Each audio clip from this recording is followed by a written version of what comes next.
वृषभानुसुते देवी प्रणमामि हरिप्रिय।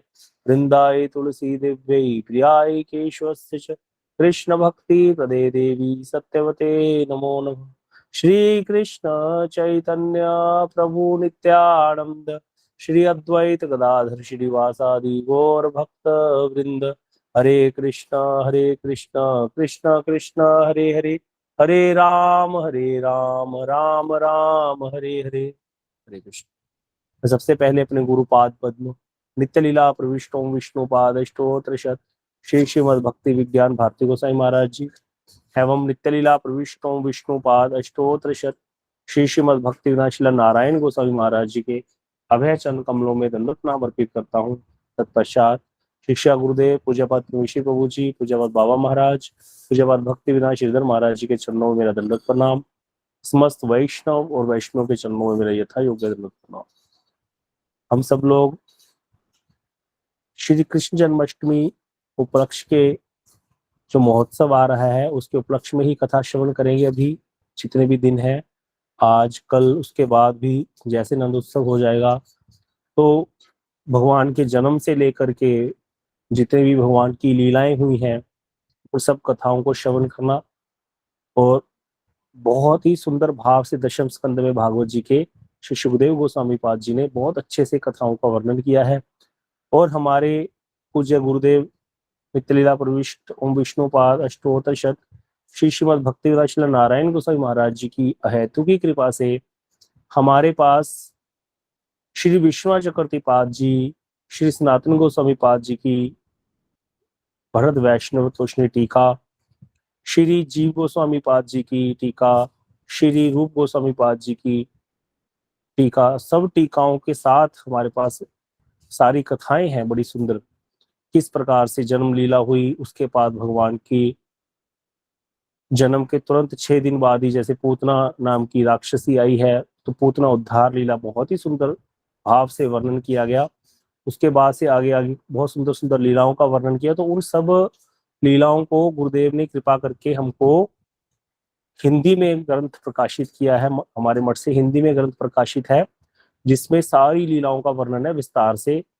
क्योंकि ये श्री विश्वनाथ चक्रवर्ती पाद जी की जो टीका है ये संस्कृत में है या फिर बंगला भाषा में उपलब्ध है, तो हिंदी में टीका एज इट इज नहीं है, लेकिन हमारे गुरुदेव ने उसको बहुत कृपा करके प्रकट किया। तो सौभाग्य से हमें वो लीलाएं मिली हैं सुनने को प्रभु जी से, तो हम उन लीलाओं को श्रवण करेंगे यहाँ पर। जन्म से लेकर के आगे जो भगवान की घुटमन घुटमन चलने की लीला, नामकरण संस्कार लीला, उसके बाद जितना भी असुर मारन भी भगवान का कोई ऐसे नहीं है कि उसमें आनंद नहीं है, वो भी बड़ी मधुर है। भगवान का सब कुछ ही मधुर है। मधुराधिपतेर अखिलम मधुरम, मधुराधिपतेर का सब कुछ मधुर है। तो इसीलिए हम लोग श्रवण करते हैं। अब कथा स्टार्ट करते हैं भगवान कृष्ण के जन्म से लेकर के। तो प्रश्न सबसे पहले यही होता है कि भगवान अवतार क्यों लेते हैं, भगवान को क्या आवश्यकता है आने की, क्यों आते हैं भगवान। और यहाँ पर जो कृष्ण जन्माष्टमी जो उत्सव जो मनाया जाएगा उसके पीछे का क्या रहस्य है। हम कृष्ण जन्माष्टमी ही क्यों बोलते हैं जबकि रामनवमी बोला जाता है, जन्मनवमी नहीं बोला जाता। परशुराम जो है वो भी उनका भी ऐसी महोत्सव, उस तरह से जन्म महोत्सव नहीं बोला जाता, जयंती बोला जाता है।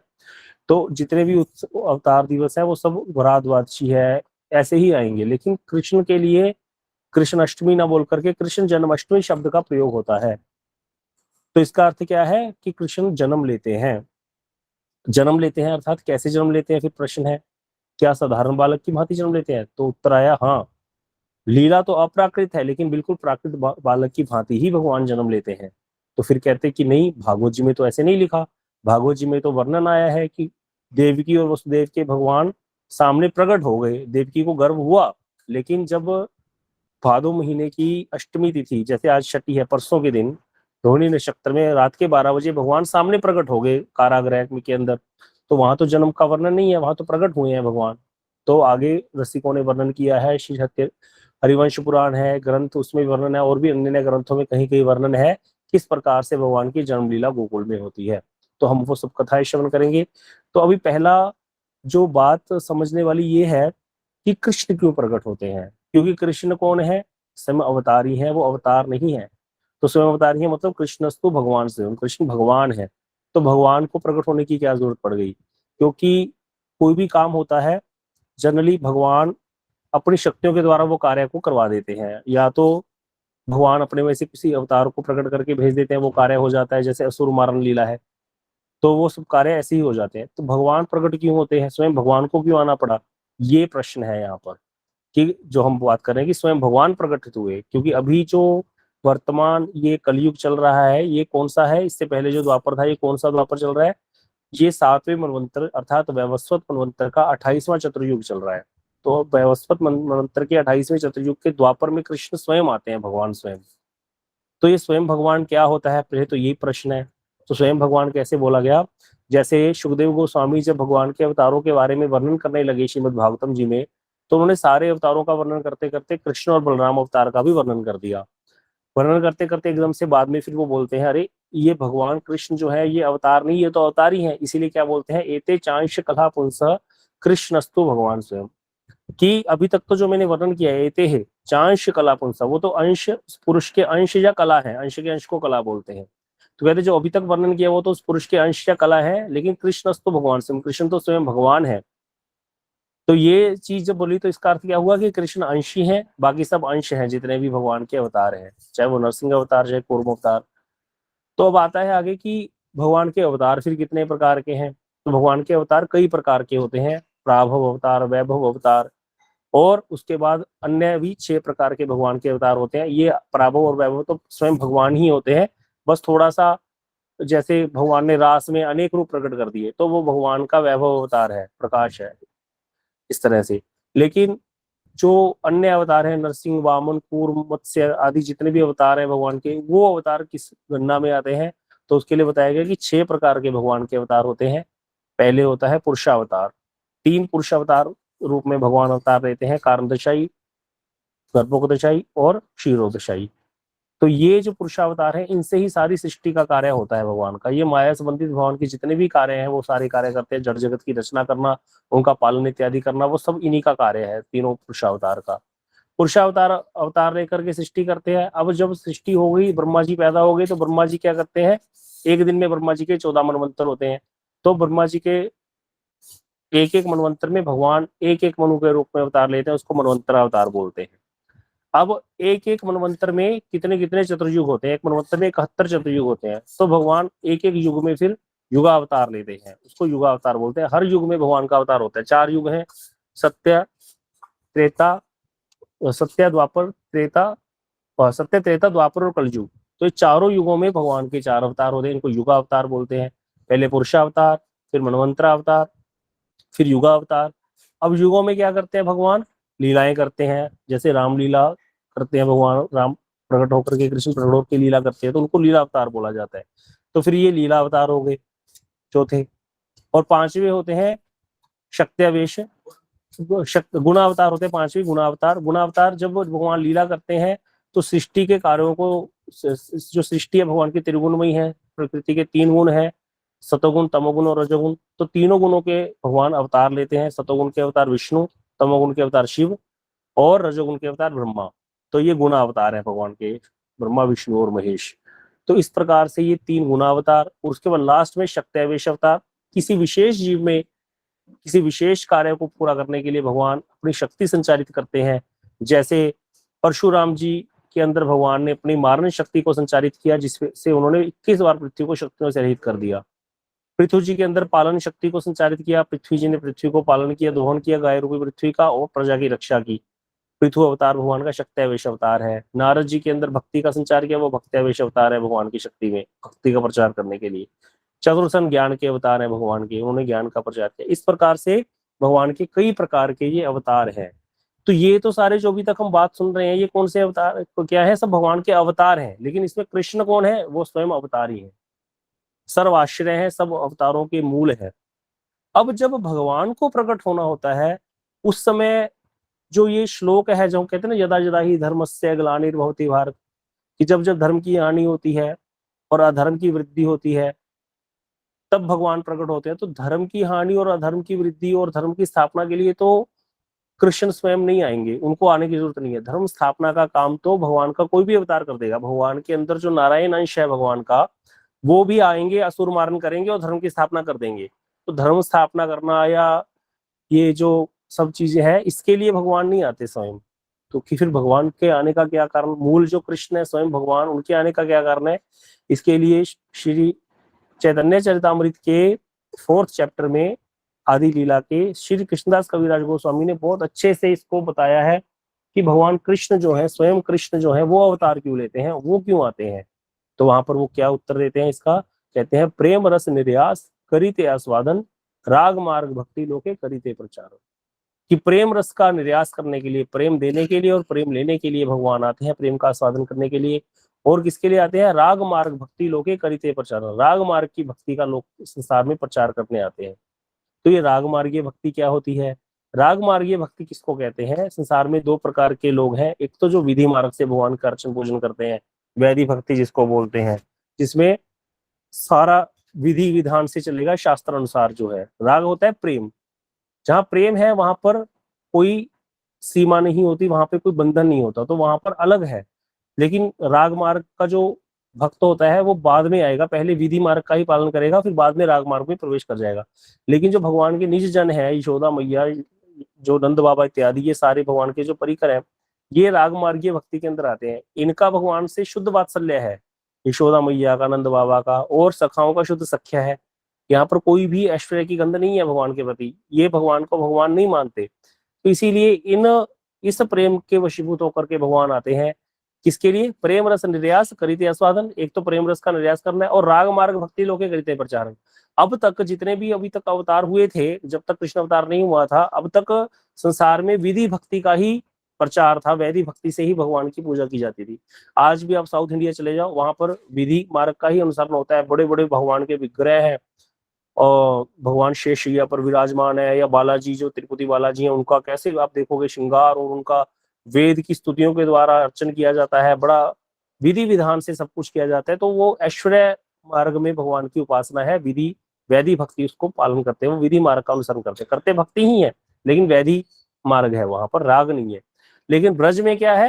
राग है। तो ये अभी तक जो भगवान जब तक प्रकट नहीं हुए थे वृंदावन में, तब तक ये विधि मार्ग से ही भगवान का अर्चन पूजन इत्यादि होता था, विष्णु विग्रह का ही पूजन अर्चन इत्यादि होता था, और उनकी विधि मार्ग से पूजा होती थी।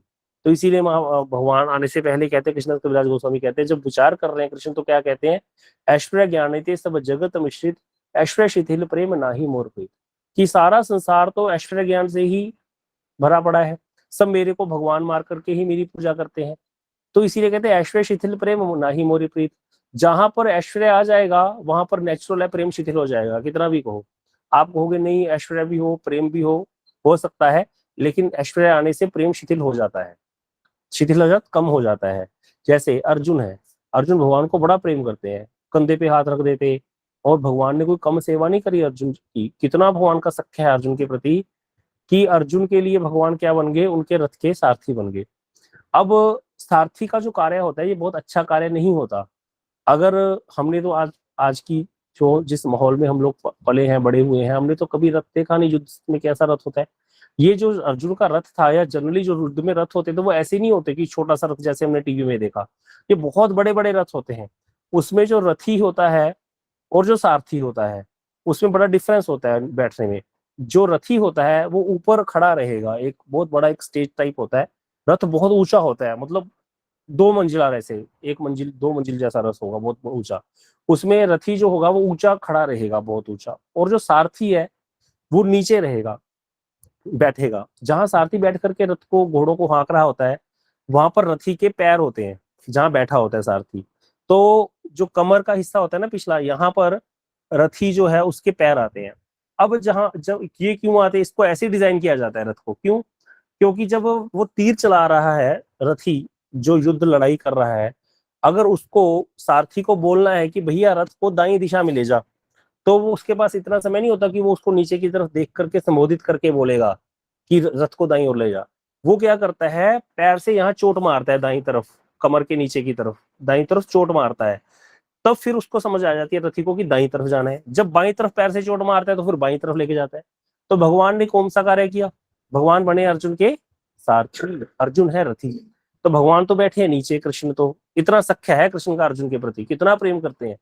कि भगवान तो बैठे हैं नीचे, और जो अर्जुन है सारथी बन के, भगवान तो नीचे बैठे, अर्जुन रथी है। अब अर्जुन कैसे कैसे भीष्म पितामह जैसे योद्धाओं के साथ युद्ध कर रहा है, कोई साधारण बात है। अब वो तो उनको उलझा रहे हैं, सब दुर्योधन है, सब लोग हैं सामने, इतनी बड़ी कौरवों की सेना है। तो जब अर्जुन को यहाँ पर रथ को कहीं लेके जाना है, भगवान को इशारा करना है, तो क्या बोल के करेगा? तो वहां पर वही करना है, उसको पैर ही मारना पड़ेगा। तो कितनी कितनी बात है, कितना सख्य है यहाँ पर।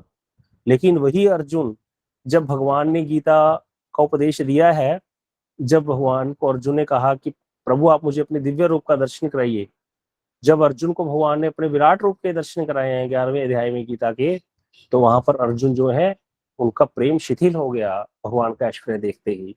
और शिथिल होकर के क्या कहने लगा, स्तुति करी है, हे कृष्ण हे यादव हे सखेती, हरे आप तो प्रभु निकले, मैं तो आपको कृष्ण यादव सखेती बोल बोल करके संबोधन करता था। कभी सोते समय, भोजन करते समय आपके साथ हास परिहास करता था कि केशव तुम तो बड़े सत्यवादी हो, मतलब टोंच मार के कि वैसे तो आप बड़ा झूठ बोलते हो, और बोलते थे कि तुम तो बड़े सत्यवादी हो। इस प्रकार से मैं आपको संबोधन करता था, बोलता था। कैसे भोजन करते समय, शयन करते समय कभी मेरे से कोई गलती होगी हो प्रभु, आप तो प्रभु हो, भगवान हो, आप मुझे क्षमा कर दो। तो अर्जुन के अंदर भी क्या आ गई, ऐश्वर्य बुद्धि आ गई प्रभु के प्रति। यद्यपि उनका सख्य है भगवान के साथ, भगवान उनको कितना क्या प्रेम कर रहे हैं, लेकिन फिर भी उनके अंदर क्या आ गया, ऐश्वर्य आते ही प्रेम शिथिल हो गया। लेकिन यहाँ ये जो अभी, इसीलिए कृष्ण अवतार की महिमा समझने वाली और ब्रजवासियों की महिमा, कि कृष्ण जब आ रहे हैं ब्रज में, अवतार स्वयं भगवान अवतार ले रहे हैं, तो क्या कह रहे हैं, ऐश्वर्य ज्ञानित सब जगत मिश्रित, ऐश्वर्य शिथिल प्रेम ना ही मोर प्रीत। जब ऐश्वर्य आ जाएगा प्रेम शिथिल हो जाएगा, लेकिन मेरी उसमें प्रीति नहीं होती। तो इसीलिए कहते हैं कि सखा शुद्ध सख्य करे स्कंदे आरोहण। जो मेरे ब्रजवासी सखा हैं, शुभल श्रीराम आदि, वो शुद्ध सख्या रस में ही रहते हैं। कृष्ण कहते वो मेरे कंधे पर चढ़ जाते हैं। क्या हनुमान जी भगवान के कंधे पे चढ़ेंगे? नहीं चढ़ेंगे, 10 रस के भक्त हैं। लेकिन शुद्ध सख्या रस के सखा कृष्ण के जो हैं ब्रज के, वो कृष्ण के कंधे पर चढ़ जाते हैं और क्या कहते हैं, तुम ही कौन बड़ लोग, तुम ही आमी सम, तुम कौन से बड़े हो कृष्ण, तुम भी हमारे समान हो। और यशोदा मैया कृष्ण को उखल से बांध देती है, जब देखती है कि घर में ही चोरी करने लग गया माखन की।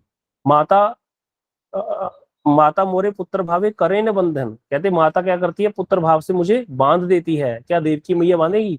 देवकी मैया ने स्तुति करी है जब भगवान प्रकट हुए कारागर में, वहां जो जेल में भगवान प्रकट हुए, तो स्तुति करी है। जब कंस को मार के आए तब फिर दोबारा देवकी और वसुदेव ने स्तुति करी, ऐश्वर्य बुद्धि आ गई उनकी। लेकिन यशोदानंद ने कभी स्तुति नहीं करी कृष्ण की। और यहाँ पर यशोदा मैया जो है वो क्या करते हैं, कृष्ण को बांध देती है उखल से। तो कहते माता मोरे पुत्र भावे करे न बंधन। कृष्ण कहते माता क्या करती है, पुत्र भाव से मेरा बंधन करती है। अतिहीन ज्ञाने करे लालन पालन, अतिहीन ज्ञान से मेरा लालन पालन करती है। अब आओ गोपियों पर, क्या कहते हैं, कहते प्रिया राधा जी क्या करती हैं, लक्ष्मी जी हर समय ठाकुर जी के चरणों में बैठी रहती हैं, चरणों को पलटती रहती हैं बैठी, और कभी भी ऊंची आवाज में कभी बात नहीं करेंगी प्रभु से, हर समय झुक के रहेंगी और सेवा में लगी रहेंगी। कभी भगवान का अच्छा मूड होगा तो भगवान बात करेंगे, नहीं तो अपना योग निद्रा में भगवान शयन करते रहते हैं। लेकिन यहाँ पर राधा जी शयन करने चली जाती है अपना कुंज में, और कहती हैं किसी काली वस्तु के दर्शन नहीं करूंगी, मान करके बैठ जाती हैं। और कृष्ण बाहर कुंजों के बाहर सखियों के चरणों में गिरते हैं, रूपंजलि इत्यादि के, कि मुझे एक बार श्री जी के दर्शन करा दो। और राधा जी क्या कहती है, आज किसी काली वस्तु का दर्शन नहीं करूंगी, अपनी जो आईब्रोज है इसको भी सफेद कर लो, अपनी चोटियों को व्हाइट पुष्पों से गूंथ लो, आज मैं किसी काली वस्तु का दर्शन करूंगी। ऐसा दुर्जयमान धारण कर लेती है। किसके, कौन कौन है जिसके लिए धारण करती है? कृष्ण के लिए। वो कृष्ण जिनके लिए क्या कहा गया, यम ब्रह्मा वरुणेन्द्र रुद्र मरुत स्तुवंती दिव्य स्तु, ब्रह्मा रुद्र मरुदगण इत्यादि दिव्य दिव्य स्तुतियों के द्वारा जिनकी स्तुति करते हैं, जिनको मनाते हैं, वेद सांग पर्द कर्म गायंती यम सामगा, वेद की ऋचाओं के द्वारा, साम सामवेद इत्यादि के द्वारा जिनका गान किया जाता है, ध्यान अवस्थित तदगतेन मनसा पश्यन्ति यम योगिनो, बड़े बड़े योगी जिनको ध्यान पे ढूंढना चाहते हैं, पंच अंगुली तपाते हैं लेकिन ध्यान नहीं कर पाते जिनका, तो ऐसे कहते जो यस्यांतम न विदु सुरासुर गणा, जिसका अंत नहीं जान सकते देवता और असुर भी, देवाय तस्मै नमः, ऐसे कृष्ण को नमस्कार है। उन कृष्ण के लिए क्या कहते हैं, कृष्ण प्रिया यदि मान करे करे भर्त्सन, वेद स्तुति हईते हरे सही मोर मन। जब राधा रानी मान करती हैं और मेरी भर्त्सना करती हैं, मुझे छलिया कपटी इत्यादि बोलती हैं, कहते वेद स्तुति हईते हरे सही मोर मन, वेद की स्तुतियां भी मेरे मन को हरण नहीं करती, लेकिन ये जो है मेरे मन को हरण कर लेता है, क्योंकि इनका क्या है, मेरे प्रति जो है शुद्ध प्रेम है गोपियों का। तो यहाँ पर ये जो ब्रजवासियों का प्रेम है, इस राग प्रेम को, इस राग मार्ग भक्ति को ही कृष्ण प्रचारित करने के लिए, प्रेम रस को देने के लिए, ब्रजवासियों के साथ प्रेम को आदान प्रदान करने के लिए, और अन्य जो हमारे जैसे बद्ध जीव हैं, कृष्ण लीला सबके लिए ही बाध्य है। हमारे जैसे बद्ध जीव इस लीलाओं को सुनकर के उनका भी मन अनुरक्त हो जाता है, उनका भी मन करता है कि कृष्ण हमारी टोली में भी आ जाए, हम भी कृष्ण को, कृष्ण के सखाओं में सम्मिलित हो जाए, हम भी कृष्ण के वात्सल्य रस में निमज्जित हो जाए, हम भी कृष्ण के मधुर रस के, जैसे गोपियां भगवान का सेवा करती हैं, उस रस में हम भी निमज्जित हो जाए। तो उस आनंद को देने के लिए, हमारे अंदर भी लोभ जगाने के लिए भगवान अवतार लेते हैं। और उसी में जो भक्त फिर साधक जो है भजन करने लग जाते हैं, दीक्षा इत्यादि ले लेते हैं, अपना भजन के मार्ग पर चल जाते हैं, तो धीरे धीरे धीरे करते करते अनर्थों से मुक्त होकर के वो भी उस लीला में प्रवेश कर जाते हैं। इसीलिए कृष्ण अवतार लेते हैं, स्वयं भगवान अवतार लेते हैं। अगर सिर्फ असुर मारन की बात है कि भगवान असुरों को मारने के लिए अवतार लेंगे, तो असुर मारने के लिए तो भगवान ने बोल दिया, पद्म पुराण में श्लोक है कि मुहूर्ते नापि संहर्तुम शक्तो यद्यपि दानवान मद भक्ता नाम विनोदार्थम करोमि विविधा की। कहते मैं एक मुहूर्त में संसार में जितने भी असुर हैं, पूरे अनंत कोटि ब्रह्मंडों में जितने भी असुर हैं, असुर जाति है, कोई दैत्य इत्यादि है, उनको एक मुहूर्त में मैं नाश कर सकता हूँ। अगर नहीं नाश कर सकते तो भगवान की भगवत्ता ही क्या रह गई, फिर वो भगवान कहाँ से है। तो इसीलिए भगवान कहते हैं मुहूर्ते ना अपि संहर्तुम शक्तो यद्यपि दानवान, जितने भी दानव है उनको एक मुहूर्त में मैं संहार कर सकता हूँ। फिर कहते क्यों अवतार लेते हो, बोले मद भक्ताना विनोदार्थम करोमि विविधा क्रीड़ा, अपने भक्तों के साथ आनंद लेने के लिए मैं अनेक प्रकार की क्रीड़ाएं करता हूँ, अनेक प्रकार की लीलाएं करता हूँ। तो कोई कहे कि कंस को मारना था इसीलिए भगवान आए, तो ये तो गुण कारण है, मुख्य कारण नहीं है। मुख्य कारण भगवान का आने का क्या है, प्रेम रस निर्यास करिते आस्वादन राग मार्ग भक्ति लोके करिते प्रचार। राग मार्ग की भक्ति का प्रचार करना है, प्रेम रस का आस्वादन करना है। प्रेम रस का आस्वादन क्यों करना है, क्योंकि श्रुतियों में भगवान को क्या बोला गया, वेदों में रसो वही सह रसो। तो रस जो है, जो रस का आस्वादन करते हैं उसको भी रस कहते हैं, और जिसका आस्वादन किया जाता है उसको भी रस कहते हैं। तो इसीलिए भगवान क्या है, रस भी है और रसिक भी है, रस का आस्वादन भी करते हैं और स्वयं आस्वाद्य भी हैं, भक्त भी भगवान का आस्वादन करते हैं। तो इसी प्रेम रस के निर्यास को आस्वादन कराने के लिए, करने के लिए भगवान क्या करते हैं, अवतार ग्रहण करते हैं। ये भगवान का मूल कारण है आने का, जो लिखा गया श्री कृष्णदास कविराज गोस्वामी द्वारा वर्णन किया गया। अब यहाँ पर जो हम कहें कि ये बात भाई आप कहोगे कि सिर्फ कृष्ण लीला के लिए नहीं, रामलीला के लिए भी ऐसे ही है। जब राम जी आए हैं तो सुंदरकांड में वर्णन है कि जब विभीषण भगवान की शरण में आया, जब रावण ने लात मार दी विभीषण को, तो भगवान को खबर मिली, सबने विभीषण को बंदी बना लिया पहले कि भाई रावण का भाई आया है लंकापति का, आप क्या आज्ञा होती है। तो भगवान ने सुग्रीव इत्यादि को पूछा कि आपकी क्या राय है, तो उन्होंने कहा भाई ये तो रावण का भाई है, भेद लेने पठवा 10 शीशा, क्या पता भेद लेने भेजा हो रावण ने 10 शीश ने, तो इसलिए इसको बांध करके रखना चाहिए। तो फिर भगवान ने वहां पर क्या बोला सुग्रीव को कि जगमुह सखा निशाचर जेते लक्ष्मण हनि निमिष मोह देते। हे सखा सुग्रीव, इस संसार में जितने भी असुर हैं, निशाचर हैं, लक्ष्मण, मैं तो नहीं, लक्ष्मण ही उनका एक निमिष में भी, एक निमिष बहुत कम समय होता है, आंख झपकने की इकाई से भी कम समय होता है, उतने कम समय में लक्ष्मण जी सबका वध कर सकते हैं। तो बोले प्रभु आपने अवतार क्यों लिया। फिर जैसे विभीषण जी को अंदर बुला लिया, शरण में आ गए विभीषण, भगवान ने गले से लगा लिया विभीषण को, गले से लगाती बोले तुम सारिखे संत प्रिय मोरे दहु धरु देह नहीं आन नहीं हो रे। तुम जैसे संत विभीषण मुझको प्रिय हैं, तुम मेरा नाम जपते हो सारा दिन, तुम्हारे जैसे संत मुझको प्रिय हैं। धरु देह नहीं आन नहीं हो रे, मुझे कोई किसी का निहोरा अर्थात एहसान नहीं है, ऑब्लिगेशन नहीं है कि हाँ असुरों को मारने के लिए ही मैं आऊंगा, मैं तो तुम्हारे जैसे भक्तों के साथ आनंद लेने के लिए अवतार ग्रहण करता हूँ। भगवान ने यहाँ पर बोल दिया। तो इसीलिए भगवान हमेशा जब भी रामलीला कृष्ण लीला, ये जो मुख्य लीला है भगवान की, यही लीला अवतार है दोनों भगवान के मुख्य, बाकी तो क्षणिक अवतार है, बाकी सब अवतार भगवान के। तो ये जो अवतार है, ये लीला अवतार जो भगवान के हैं, ये भगवान प्रेम रस को ही लेने और देने के लिए आते हैं। लेकिन रामलीला में भी वो आस्वादन नहीं हो पाया। भगवान तो विभीषण को गले से लगा रहे हैं, लेकिन विभीषण जी ऐसे हो जाते हैं, उनके मन में ऐश्वर्य बुद्धि है कि ये प्रभु है, मैं ऐसे कैसे, वो नहीं खुल करके ऐसे कर सकते। लेकिन कृष्ण कैसा था, कृष्ण एक बार घोड़ा बनने से मना करके तो देखें, कृष्ण को भी घोड़ा बनाते हैं, कृष्ण के ऊपर चढ़ते हैं वो घोड़ा बना करके, स्वयं भी बनते हैं घोड़ा, दोनों तरफ से चलता है बराबर। बोलते तुम कौन से बड़े हो, तुम भी गोप के पुत्र हो, हम भी गोप के पुत्र, तुम्हारे 9 लाख गई है, हमारे 8 लाख होंगी भाई, हम भी ग्वाले हैं, तुम भी ग्वाले हो, तुम में हमारे में क्या भेद है। तो ये है सखाओं का शुद्ध सख्य है। क्या सखाओं ने नहीं देखा भगवान का ऐश्वर्य, क्या ब्रजवासियों ने भगवान का ऐश्वर्य नहीं देखा? 8 वर्ष के कृष्ण, 7 वर्ष पूरे हुए थे, 8वें वर्ष में सिर्फ 2 महीने ही पूरे हुए थे अभी। 8 वर्ष मतलब 7 वर्ष 2-3 महीने की लीला है ये गोवर्धन धारण लीला भगवान की। 7 वर्ष का बच्चा कितना बड़ा होता है, और भगवान ने बाएं हाथ की इस उंगली पे गिरिराज जी को धारण कर लिया। क्या ऐश्वर्य नहीं है लीला में? लेकिन नहीं, ब्रजवासी गोपालकों ने अपनी लाठियां लगा दी, बोले लाला चिंता मत करियो, हमने भी लाठी लगा दी। अब कृष्ण एकदम से बाद में बोले ठीक है चलो थोड़ी देर लघु शंका करे हूं मैं, तुम लोग देख लो। एकदम से गिरिराज जी नीचे आने लगे, बोले नहीं नहीं नहीं, उठा ले उठा ले उठा ले।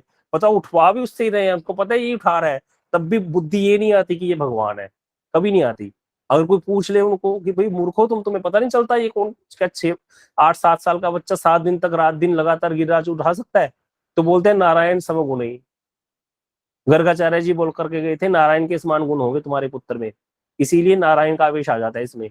लेकिन कृष्ण तो कृष्ण ही है, हमने तो सामने देखा इसका नाड़ी छेदन रूपी जन्म हुआ है, हमारे सामने तो जन्म हुआ है इसका। तो ये उनका शुद्ध सख्य है।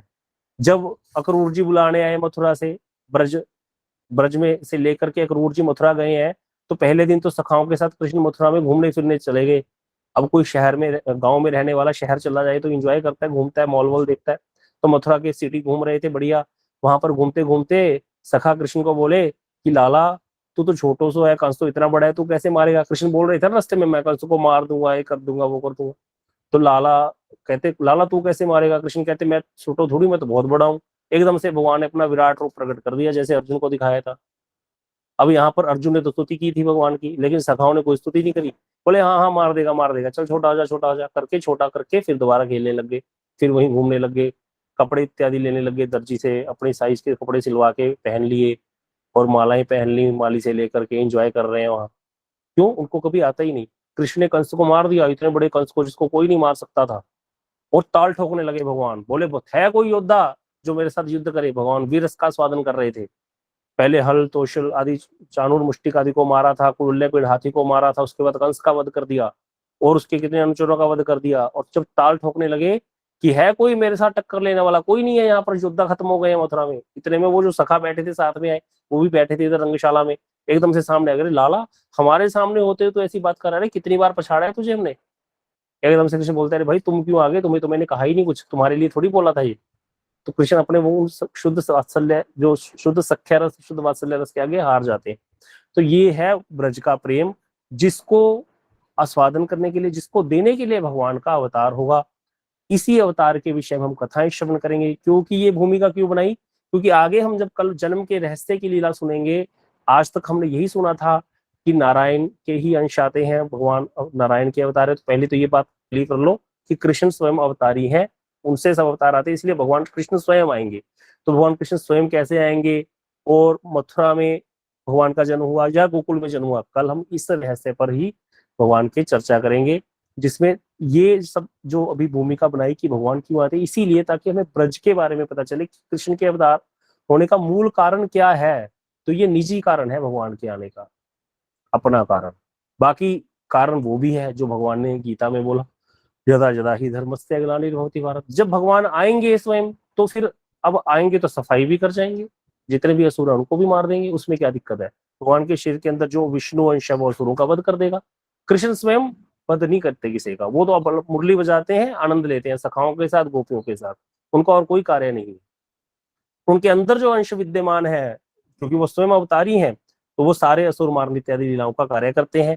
ये चीज हमको क्लियर होनी चाहिए, तभी हम जो है आगे की लीलाओं में जो है प्रवेश कर पाएंगे। क्योंकि आगे बड़ी सुंदर सुंदर भगवान की हम लीलाएं श्रवण करेंगे, इतना मधुर रस में लीलाएं की, जहां पर एक सबसे बड़ी बात गौड़िया वैष्णव में, गौड़िया आचार्यों में क्या रही कि हमारे गुरुदेव ने 10वें स्कंद पे टीका लिखी पूरी, हिंदी में कर के अनुवाद उसको, कहीं पर भी उस भाव का अतिक्रमण नहीं होता जहां पर कि ब्रजवासियों के अंदर ऐश्वर्य बुद्धि आ जाए। ऐसे ऐसे कितने श्लोक आपको भागवत जी के अंदर मिल जाएंगे जहां पर नंद बाबा भी स्तुति कर रहे हैं, लेकिन वहां पर उन्होंने बताया कि किस प्रकार की स्तुति है ये जो स्तुति है ये ऐश्वर्य बुद्धि से नहीं है, ये कोई और भाव है। यहाँ पर भी कृष्ण को भगवान नहीं मान रहे वो।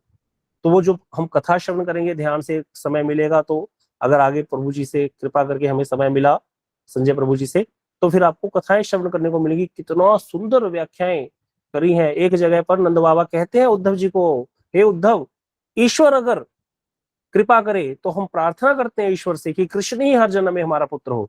तो वहां पर प्रश्न कर दिया कि ईश्वर किसको कह रहे हैं, ईश्वर यदि कृपा करें तो ईश्वर अलग है, कृष्ण अलग है, कृष्ण ही तो ईश्वर है।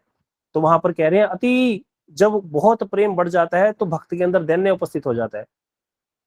तो दैन्य उपस्थित होने के कारण महादैन्य उपस्थित हो गया नंद बाबा के अंदर, इसीलिए वो ऐसी प्रार्थना कर रहे हैं। और वहां ईश्वर किसको कह रहे हैं, जो एक अव्यक्त पुरुष को जो कहते हैं, ऐसे ईश्वर अपने पुत्र को तो वो पुत्र ही मानते हैं कृष्ण को। इस प्रकार से एक दो जगह आगे गोपियां वर्णन करते हुए ऐसे लगता है कि गोपियों को पता है कि कृष्ण भगवान है, लेकिन वहां पर फिर विष्णु चक्रवर्ती जी की टीका गुरुदेव ने इतने सुंदर भाव से जो बताया कि किस प्रकार का ये भाव है गोपियों का ये कहने का, यहाँ पर भी वो उस भाव में नहीं है कि कृष्ण भगवान है, लेकिन यहाँ पे क्यों ये श्लोक बोला गया। तो इस तरह से बहुत अच्छे से ताकि वो जो भाव है आचार्यों का कि शुद्ध वात्सल्य में, शुद्ध सख्य में और शुद्ध जो प्रेम है गोपियों का, उसमें कभी भी भगवान के प्रति ऐश्वर्य बुद्धि आती ही नहीं है, तो वो उसका कभी भी अतिक्रमण नहीं होता।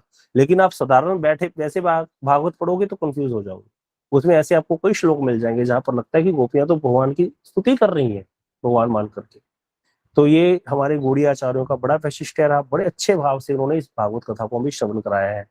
आपको अगर कभी किसी को इच्छा हो तो हमारे मठ में ग्रंथ उपलब्ध है, दशम स्कंद की विशेष रूप में टीका है तो उसमें हिंदी में बहुत अच्छे से बड़े सरल भाव से समझाया गया है।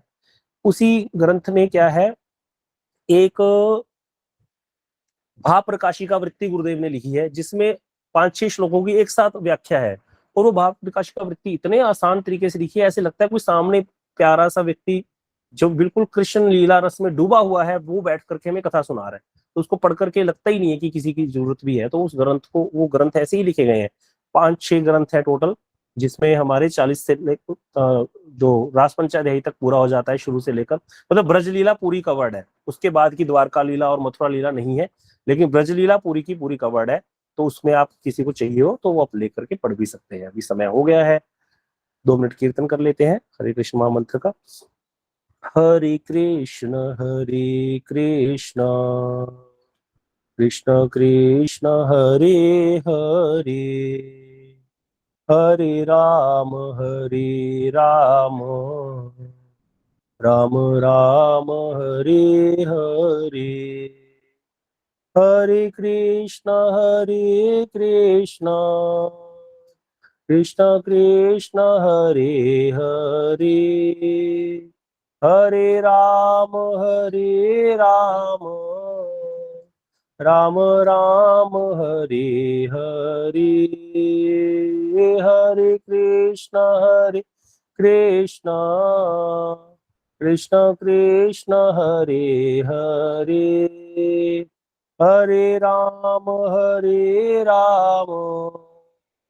राम राम हरे हरे। निताई गौर हरि बोल, हरि बोल, हरि बोल, हरि बोल।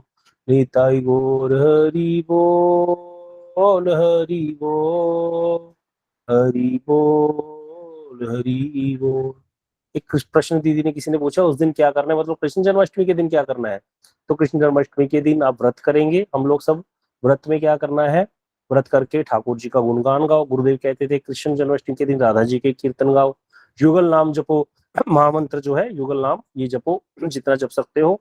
और साथ साथ जैसे घर में अगर ठाकुर जी है तो उनका अभिषेक होगा, रात्रि के समय अभिषेक इत्यादि कीजिए, भगवान को भोग लगाइए 56 प्रकार के। अगले दिन नंदोत्सव होगा, नंदोत्सव मनाइए मिलजुल करके सब लोग। अगर कोई वैष्णव का संघ है तो संघ में करना ज्यादा अच्छा होता है, नहीं तो कोई ज्यादा नहीं लोग है तो घर में ही मिल करके बनाइए। सबको इसी प्रकार से व्रत करना है, नए वस्त्र धारण कीजिए, हो सके तो निर्जल व्रत कीजिए, नहीं तो खा पी करके कीजिए, फल इत्यादि ले सकते हो, लेकिन व्रत जरूर करना है कृष्ण जन्माष्टमी के दिन। कहते हैं 10,000 एकादशी कोई व्रत करे और एक कृष्ण जन्माष्टमी का व्रत करे एक ही बराबर है, इतनी कृष्ण जन्माष्टमी के व्रत की महिमा गाई गई है शास्त्र में एक जगह। तो इसीलिए ये व्रत जरूर करना चाहिए कृष्ण जन्माष्टमी को। और साथ में ठाकुर जी का अभिषेक, अगर में ठाकुर जी हैं तो अभिषेक कर दो पंचामृत से, बस यही रहेगा। बाकी ज्यादा जोर देना चाहिए महामंत्र कीर्तन पे और स्तुति इत्यादि सब स्तुतियां पाठ करनी चाहिए ज्यादा। हरे कृष्णा, गौर प्रेमानंदे, हरि हरि बोल।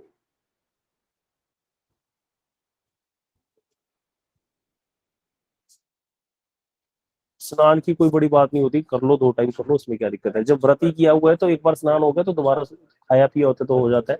ये शोच इत्यादि की है, नहीं तो जरूरी नहीं है, करना है तो कर लो, कोई आपत्ति नहीं। हाँ बोले कि